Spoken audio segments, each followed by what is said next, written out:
the liberation. We have to redo. So we have already read it once. So I'll read each sentence and let's see if it is clear. Okay. So I start. The liberation given by this perfect impersonality is real, is complete, is indispensable. So what he's saying is that the perfect impersonality is at the second level now in the spiritual planes of consciousness. There is nobody there. Remember, it's an impersonal aspect. So is real. He's saying that is the soul becomes absolutely, the soul becomes free.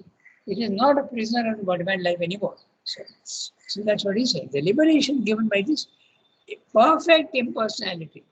Perfect impersonality, you know very well, that is at the second level, the spiritual planes of consciousness. Because when you go to the third one, you get the impersonality as well as the personality. That's why he calls it the Lord of the sacrifice, Ishvara, okay, or Parameshwara, or also you have the third one, Purushottama. In the Gita's language, Purushottama.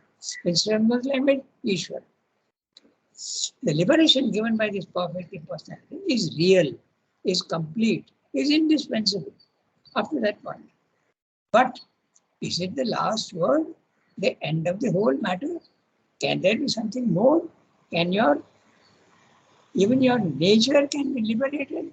In synthesis, we have the liberation of the soul, and the next chapter is the liberation of the nature. Because nature, then your individual nature starts putting on the divine characteristics. There is no desire, no ego, no attachment. It starts becoming almost divine nature. Okay? So that's what he's asking here. So, but is it the last word? Because many think that it is not necessary to go beyond the impersonality. The liberation of the soul is enough. That's what they feel. But not Sriramda. He's a perfectionist. Okay? He wants you to even make your body mind life perfect. In other words, you have to go up even more. All life, all world existence, we have said, is a sacrifice offered by nature to the Purusha, the one and secret soul in nature. So when he's saying secret soul in nature, that's automatically the cosmic nature. So it's level 2. Because the Purushottama is not in nature, it is transcendent of the nature. The 3 levels are transcendent, cosmic, and individual. Okay. So when he's saying soul in nature, it's a confirmation that is level 2, just like the perfect impersonality. So you have to interpret the words. Huh? So that's what it is. Soul in nature is not the transcendent. It is in cosmos. Okay. So is a sacrifice offered by nature to the Purusha. Nature encaps the universal nature, not the individual nature. The one and secret soul is in whom all her workings take place. Workings means all the action of the physical world. Because in level 2, there is no action, there is only immutability. Remember? So all her workings take place where? In the nature, in level 1, in the cosmos as well as the physical world. Physical world is the cosmos. But its real sense is obscured in us by ego, by desire, by our limited, active, multiple personality. Now note the word active. It is limited, we know very well, and it is multiple personality. Again, P lowercase personality is the body-mind life. Multiple. We have a mental personality, we have a vital personality, and we have also the body personality. But here, if he is talking of the soul in nature, then the multiple personality is every human being or every creature in nature. Multiple. The soul is divided itself. Nature, the soul in nature has divided itself into infinite souls in the physical world. Okay? It could mean both. We have risen out of ego and desire and limited personality, and by impersonality its great corrective. We have found the impersonal God. This is level 2 of the spiritual planes of consciousness, Brahman consciousness. Okay? Self, if you want. You will use the word self. Its great corrective. Corrective of what? Corrective of the nature's limitations. Nature's ignorance. It's corrective of that. Great corrective, we have found the impersonal. We have identified our being with the one self and soul in whom all exist. So this is the level 2 where you experience the cosmic consciousness. Soul and self and soul. The sacrifice of works continues. Even if you have got liberation, the sacrifice of works continues, because in a Karma Yoga, you are continuing to work. You are not given up the physical world. In the other yogas, you have a tendency to not to work. There is nothing left for me to do. Tarika, good morning. We were wondering whether you would join. Okay. So, they were saying. Good morning, Ganada. Sorry. No problem. So, the sacrifice of works continues. In other words, whatever you are doing, you continue to offer it to the divine. Conducted not by ourselves any longer, but by nature. There you are. In the beginning, when you are trying to go from level 1 to level 2, you are making a big effort. It's your ego and your personality, your body, mind, life, which is making the effort. Your mental Purusha. But once you have gone to level 2 and you have got the Brahman consciousness of the self, you are not doing anything anymore. You realize that it is nature which is doing. Huh? So then you realize that your ego has disappeared. So who is doing? Nature. Universal nature is acting through you, through your body, mind, life. That's what said this. The sacrifice of works continues, conducted not by ourselves any longer, because there is no person. Your ego has gone, your attachments have gone, and you are now outside the body, mind, life. So naturally, it's nature which is doing it. And you realize that you are not the doer, it is nature which is doing it. And that old habit of continuing to do everything for the Lord continues at the body, mind, life level. But it is nature which is doing it. Operating through the finite part of our being, mind, senses, body. So nature is going at the level, your being, your mind, your senses, body, all these is at level 1, the physical world. So nature is continuing to do that, because you have managed to inculcate the habit of sacrifice into your lower nature. Nature operating through the finite part of our being, mind, senses, body. But in our infinite being, okay? Nature operating through the lower, but in our infinite being. Okay? It's not anymore your consciousness is up. But to whom then is the sacrifice offered, and with what object? He is talking of the going beyond the level 2. Many don't go beyond level 2. They stop there. They are very happy with liberation of the soul. But to whom then is the sacrifice offered, and with what object? For the impersonal has no activity and no desires, no object to be gained, no dependence for anything on all this world of creation, creatures. You have no desires and you have no initiation of action. Only nature goes on acting at the lower level. So, to whom are you offering, and what is the purpose? Okay, the Mayavadin and the Buddhists will answer, there is no purpose at all. That's why I don't act. Okay, that's what they will say. But for Surrender it is different. But to whom then is the sacrifice offered, and with what object? For the person has no activity and no desires. No activity, because immutable. The level 2 consciousness is immutable. No activity, silent, and no desire, no object to be gained, no dependence or anything on all this world of creatures. It exists for itself, in its own self-delight, okay? In its own immutable eternal being. The soul is there, immutable, your consciousness is there, immutable eternal being. We may have to do works without desire as a means in order to reach the impersonal self-existence and self-delight. But that movement once executed, once you have got the liberation, the object of work is finished. Okay? This is what the normal idea is. The sacrifice is no longer needed. Still, they will not agree. Okay? The Gita also will continue to do that. Gita says now, works may even then continue because your body mind life will continue. You are liberated. Look at Mother and Sri. Even the Shama, I'm talking Mother and Sri who are the avatars, but even yogis who have attained liberation. There are hundreds of thousands in India. They don't broadcast it, they are free. But there are so many. So they continue to work in the body mind life. They don't die. Okay.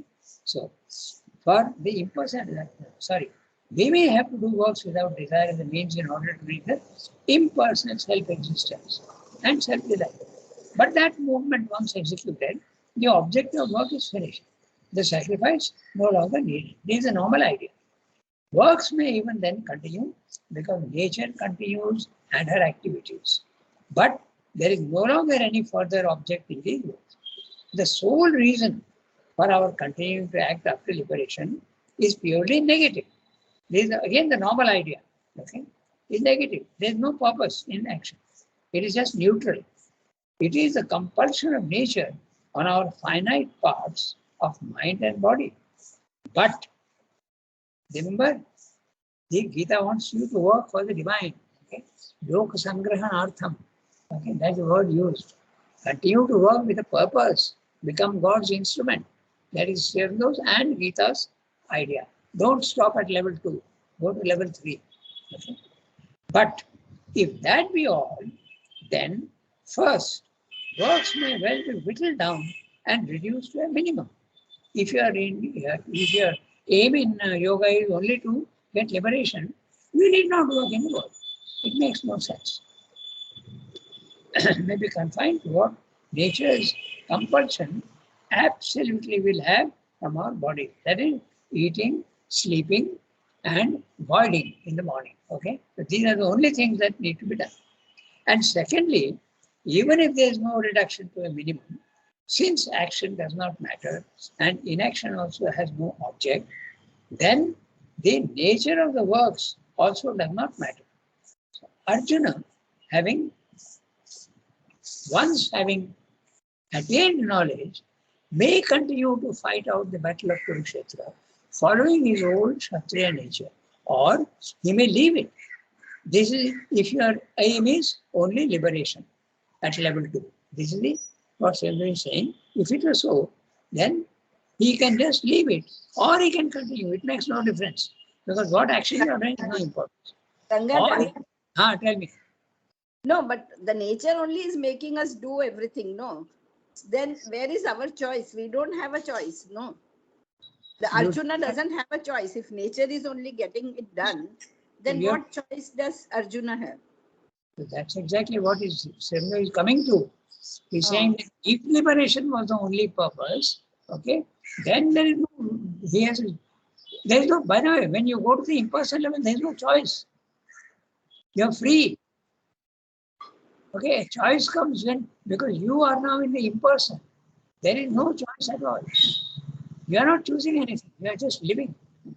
Okay. No, when we say that Arjuna could have chosen not to do this. So that was level 1.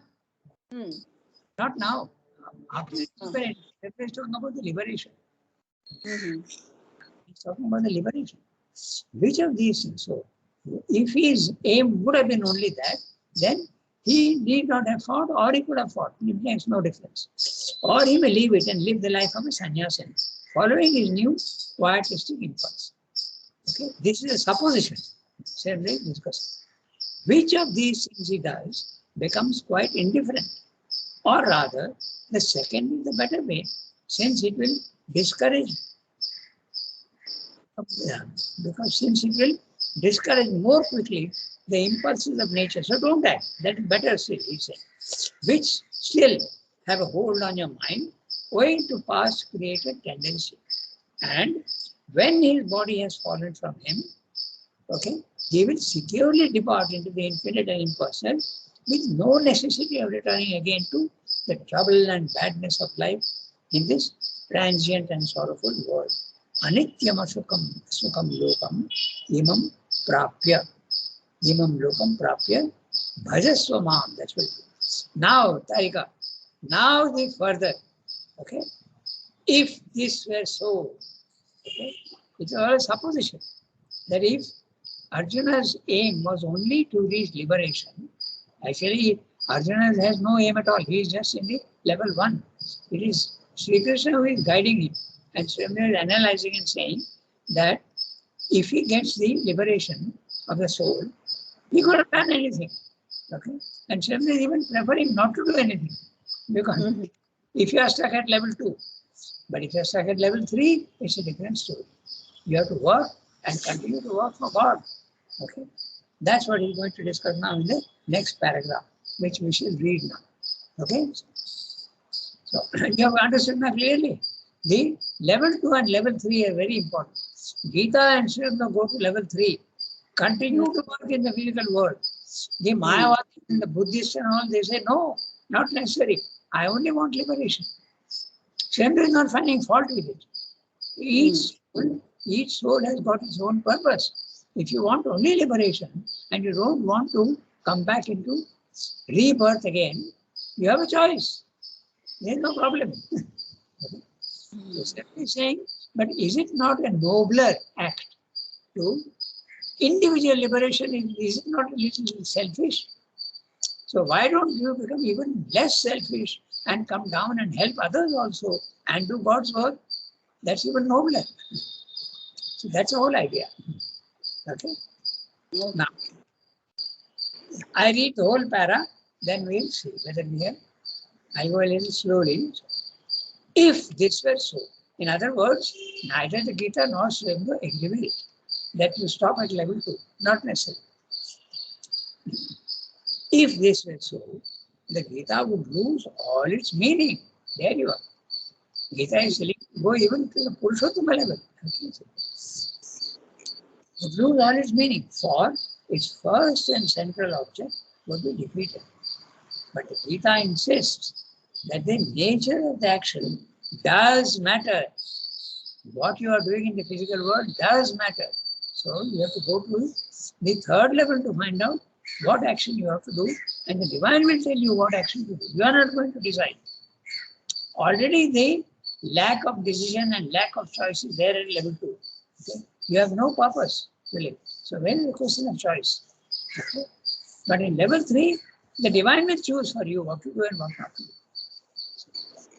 But the Gita insists that the nature of the action does matter, and that there is a positive sanction for continuance in works.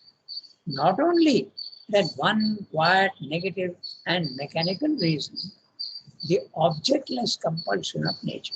So, objectless compulsion of nature is your body, mind, life is being manipulated by nature. It is being manipulated by nature at level 1 also when we are ignorant, but it continues to manipulate your body, mind, life even when your soul is in level 2.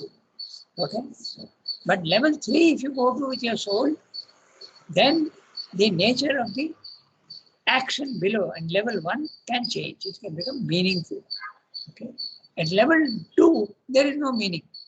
So you can stop or you can continue. Okay? That's what he says. Right?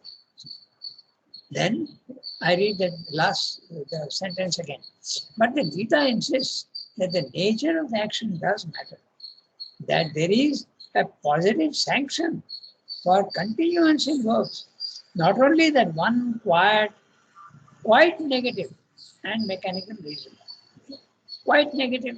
Negative because there's no purpose at level 2. The action is being done, no purpose. And mechanical reason. The objectless compulsion of nature, which is always there. There is still, after the ego has been conquered, a divine law, an enjoyer of the sacrifice. Bhoktaram, yajja tapasam. Bhoktaram, yajja tapasam. Bhoktaram, the enjoyer. Yajja tapasam, of those who are doing yajja. genetic-based, yajna tapasa. And there is still an object in the sacrifice. That's it. What is Gita's purpose? After liberation, continue to work. Okay? And there's a purpose in that work. And what is that purpose? Helping others and doing God's work in the world. Maintenance of Loka Sangrana Artha. That's what is the Gita's words. The impersonal Brahman is not the last word. There you are. Impersonal Brahman, level 2. Okay? It is not the last word. Not the utterly highest secret about being. For impersonal and personal, finite and infinite, turn out to be only two opposite, yet concomitant aspects of a divine being, unlimited by these distinctions, who is both these things at once. That's at the third level. In the level 2 of the self, the Brahman consciousness, there is only impersonality. You don't see anybody. You just feel a vast peace. You get knowledge. You get maybe even power. Okay? Love also you may feel. You may feel. But there is nobody. So that's impersonal. But when you go to third level, there is a bird, somebody. There is somebody with whom you can have a personal relationship. Okay. Srirangam had it in jail with Sri Krishna. But for others, it may not be in the form of Sri Krishna, maybe anything else. But the impersonal and the personal are there at the Lord of Sacrifice at level 3. Okay? Both these things at once. God is an ever unmanifest infinite, ever self-impelled to manifest himself in the finite. Now, when you speak of God, necessarily it is that transcendent, the person as well as the impersonal. Okay? Is an ever unmanifest infinite.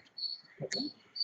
He has not manifested, but he can manifest. Ever self-impelled to manifest himself in the finite. God is always wanting to come down. Okay? But he has 3 levels. The transcendent, where he is unmanifest and outside the universe. The universe has not yet been made. Every individual can experience that aspect of the divine. But then he also comes down into the universe and creates the universe and lives in the universe. That is the universal soul, universal divine. Then the universe creates the forms. And the forms are all the individuals. The body-mind lives are all created by the universe, nature. Okay? The divine is creating first nature and allows nature to create the forms. Okay? So this is the way it is done. So God is an ever unmanifest divine. Third level. Okay? The transcendent. Ever, the word transcendent itself means that outside the universe. Beyond the universe, transcend the universe. God is never unmanifest, ever self-impelled to manifest himself in the finite. Note the word self-impelled. Nobody is impelling him. Nobody is telling him to.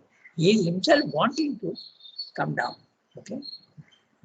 To manifest himself in the finite. Which is the finite? Level 1. Here he is a great impersonal person. So note that. He is a person, but he cannot be limited to a form. He is an impersonal person, of whom all personalities are partial appearances. So, here the Ansha Sanatana is a word used in each individual is a part of the divine.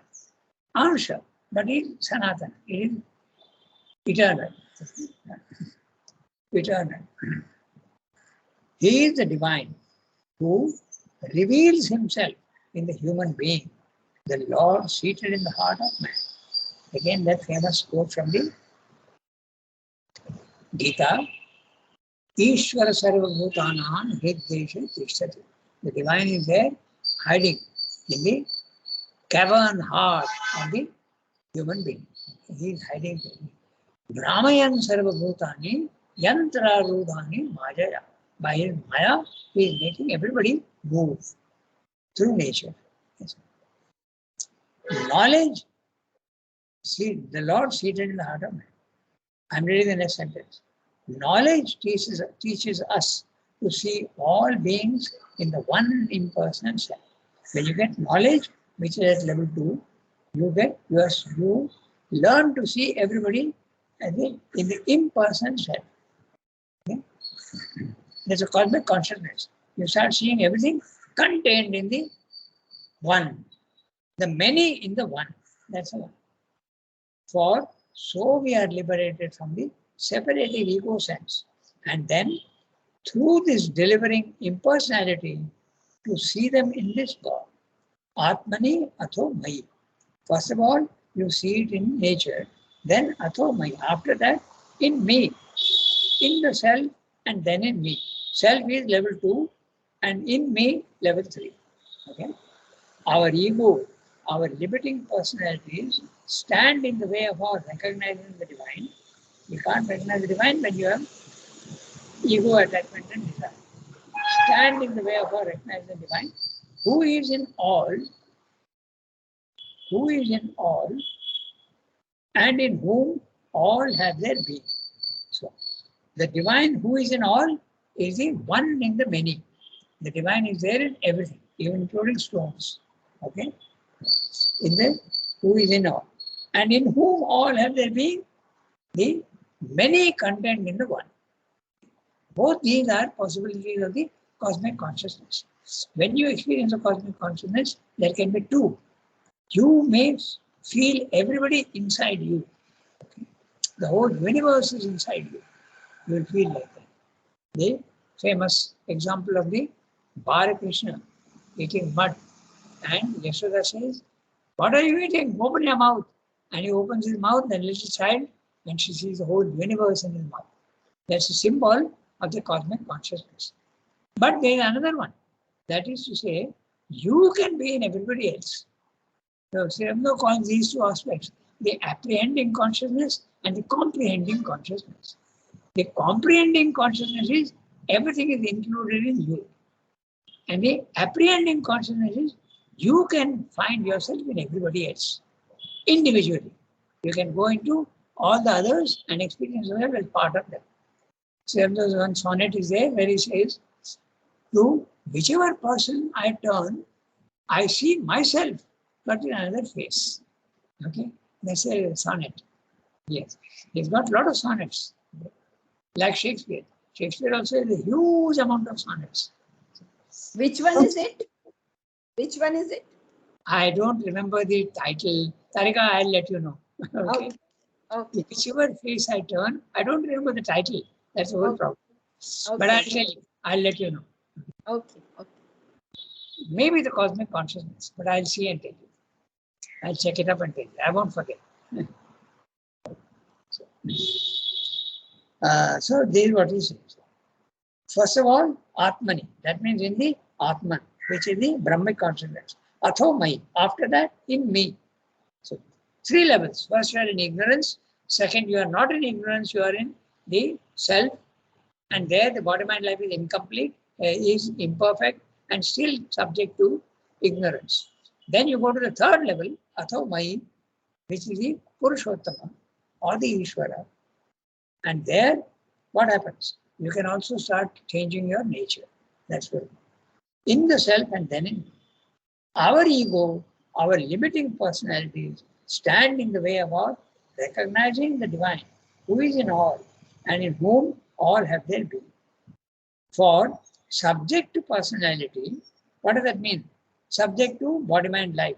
Personality, I told you, you have to interpret correctly. Okay? Personality with a lowercase p, very clear. Okay?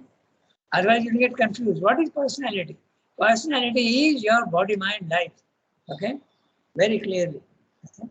So, subject to personality means you are at level 1. You are identifying yourself with your body, mind, life.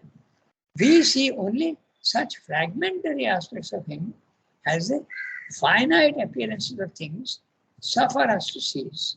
Okay? Suffer allows. The word suffer here is an old use. Sri Aurobindo wrote 100 years ago. So suffer means to experience, to allow, to tolerate. Okay? So appearance of things to us to seize. You can get very It can be mental or it can be, but you have to, sometimes you get an experience also.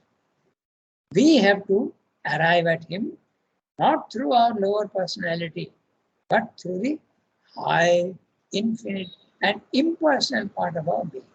And which is that? Yourself. And that we find,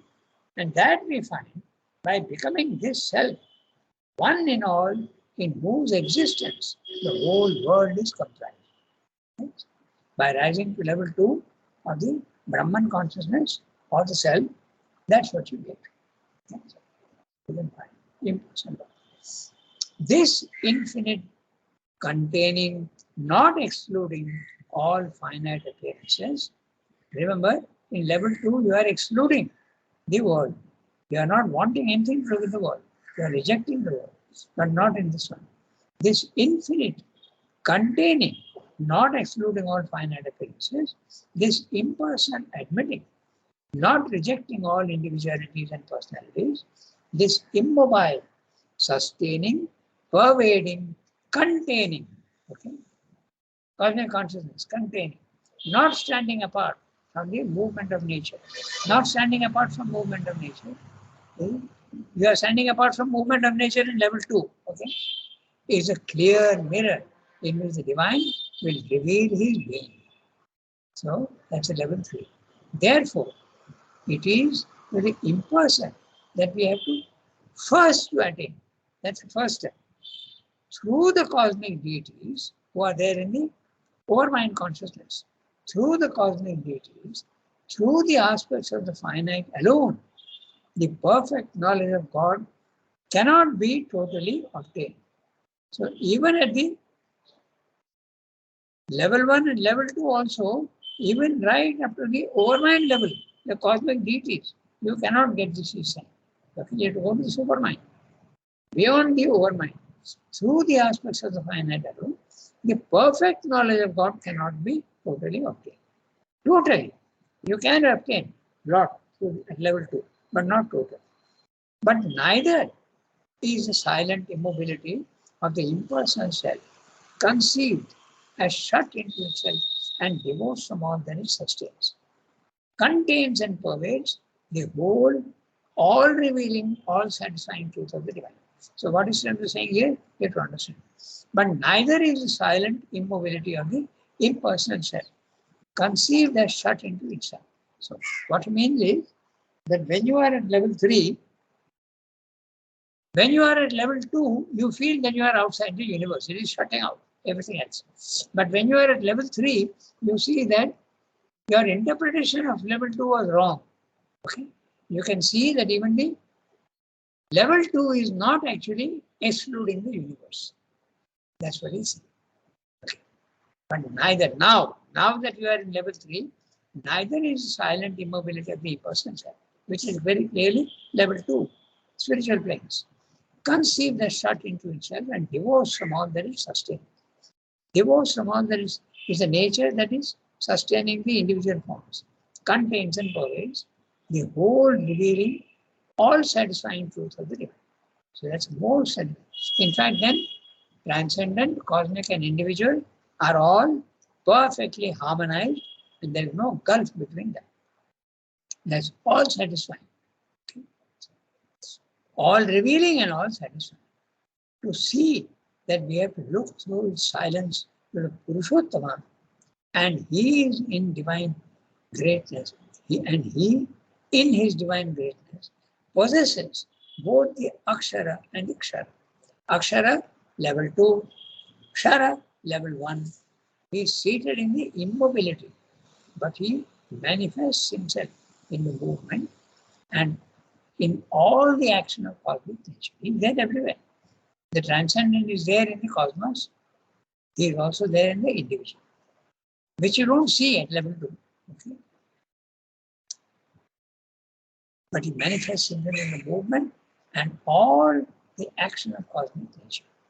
So now, when he is himself in no movement at all, but he can manifest himself in the movement, but remain hidden.